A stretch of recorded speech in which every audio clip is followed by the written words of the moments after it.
In this video, we're going to take a look at another practice question for the CKA. So the question we are going to solve today is to create a static pod on the worker node using the image Nginx. So to create a worker node, first we need to find the static pod path. For that, we log into the worker node first. So here I have logged into my worker node already.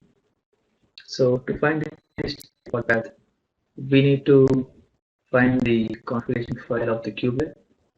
For that, we run ps-aux and grep for kubelet. So here you see the path of kubelet config file. So let's see the contents of this file. Copy this and do a cat. So here you can see the static pod path. It's in /etc/kubernetes/manifest. Let's change to this directory.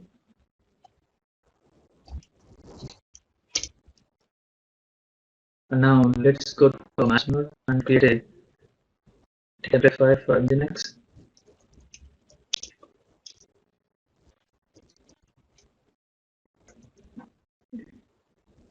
Here I'm using the dry run to save some time.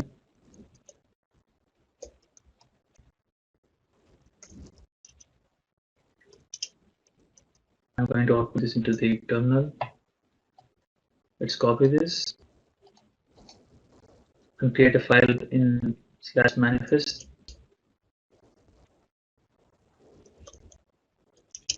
Let's create a file here named Nginx. Let's paste the YAML definition in this file. So tip for the exam. So when you are copying and pasting contents from the documentation or somewhere else, make sure you do the set paste and then paste the code. So when you do this, it automatically formats the code for BI later. I'm going to paste it here and then save it. So now when I go to the master and get pods, kubectl get pods, here I can see the static pod running. So when you get a static pod, the name of the pod will be appended with the name of the node. As you can see here, the name of the pod Nginx appended with the name of the node Kubernetes-worker1. So that's it for this video. If you found this video helpful, please like this video and subscribe for more content. Thanks for watching.